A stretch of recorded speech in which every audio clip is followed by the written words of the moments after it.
Hai semuanya, Assalamualaikum warahmatullahi wabarakatuh.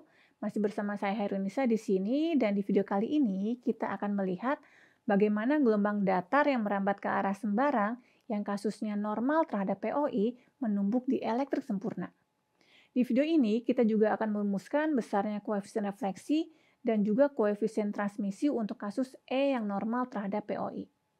Saya harap kalian tetap semangat dan tetap fokus. Selamat menyaksikan video berikut ini. Langkah pertama yang perlu kita lakukan di sini adalah menentukan arah getar dari medan listrik dan juga arah vektor rambat gelombang. Kita lihat di sini, kita masih memiliki dua buah medium. Gelombang datang ada di medium 1 dengan arah rambat seperti yang tampak pada slide, di mana gelombang datang ini membentuk sudut theta I, di mana theta I adalah sudut yang dibentuk oleh arah rambat gelombang datang terhadap garis yang tegak lurus perbatasan. Untuk kasus E yang normal terhadap POI, di sini saya tentukan E yang datang arahnya adalah searah dengan sumbu Y positif, sehingga notasi dari EI bisa saya tuliskan sebagai EYI. Berikutnya, kita tentukan arah dari medan magnet yang datang. Sesuai dengan aturan P sama dengan E cross H, maka H yang datang arahnya adalah seperti yang tampak pada slide. Dimana kalau kita lihat, ternyata untuk kasus E yang normal terhadap POI, H yang datang bisa kita uraikan menjadi H yang merah yang searah dengan sumbu X dan H yang hijau yang searah dengan sumbu Z. Kemudian, gelombang yang datang ini dipantulkan dengan arah rambat searah vektor beta R. Dan di sini saya asumsikan bahwa E yang dipantulkan arahnya adalah ke arah sumbu Y positif juga. Ini adalah asumsi saya.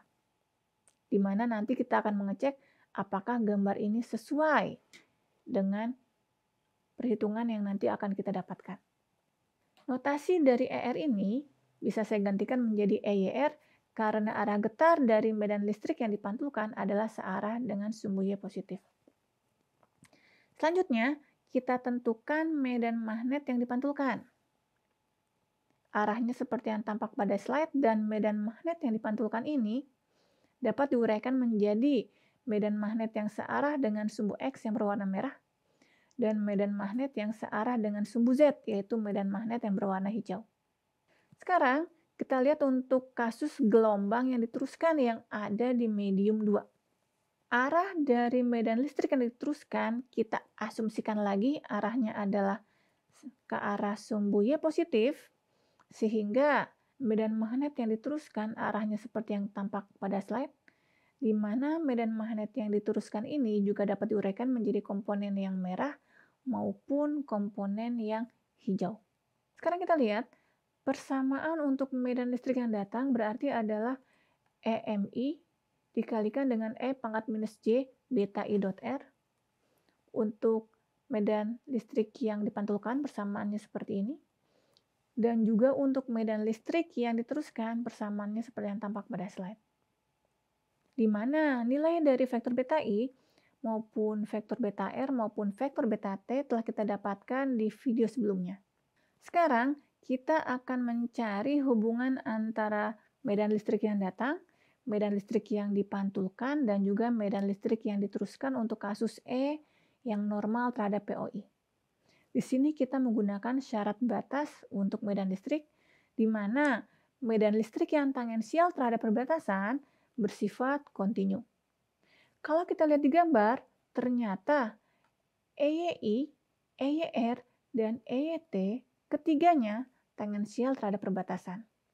Karena perbatasan adalah bidang Z sama dengan 0, dan kita tentukan di sini ada titik 0 plus dan juga 0 minus. Nah, ternyata EY di titik Z sama dengan 0 plus, sama dengan EY di titik Z sama dengan 0 minus. Nah, sekarang kalau kita lihat di gambar, EY yang ada di titik Z sama dengan 0 minus adalah EY yang ada di medium pertama. di mana di medium pertama terdapat E yang datang ditambah E yang mantul.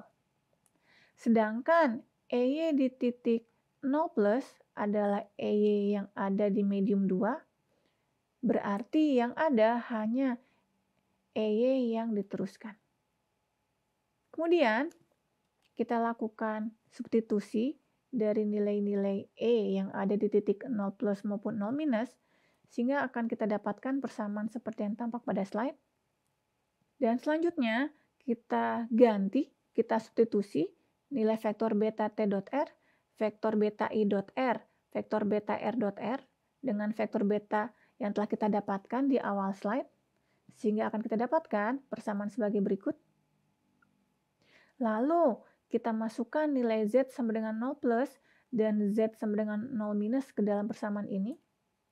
Karena kita tahu 0 plus sama dengan 0 minus sama dengan 0, maka komponen-komponen ini tinggal kita coret, sehingga kita akan mendapatkan persamaan seperti yang tampak pada slide.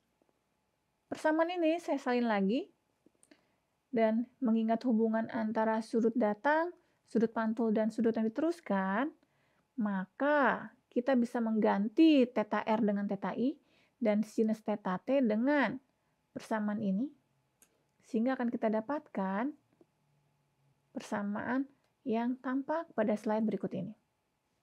Lakukan penyederhanaan, sehingga akhirnya akan kita dapatkan bahwa EMT sama dengan EMI ditambah EMR.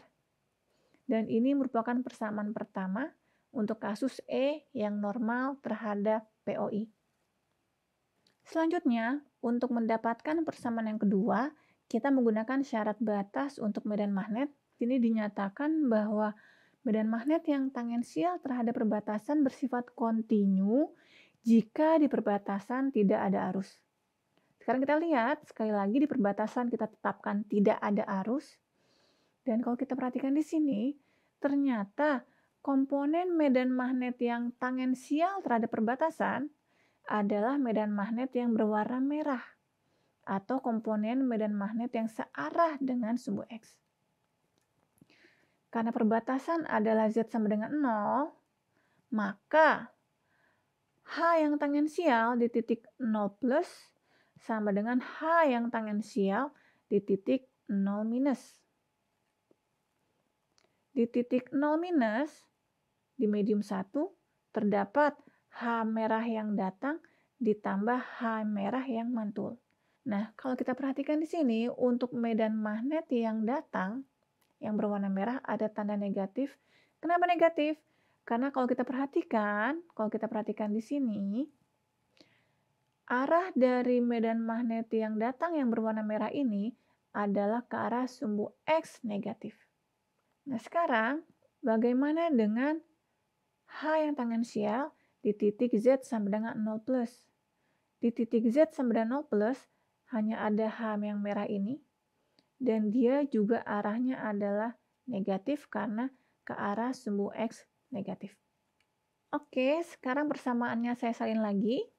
Dan kemudian kita lakukan substitusi nilai H yang tangensial untuk posisi Z sama dengan 0 plus dan Z sama dengan 0 minus, sehingga akan kita dapatkan persamaan seperti yang tampak pada slide.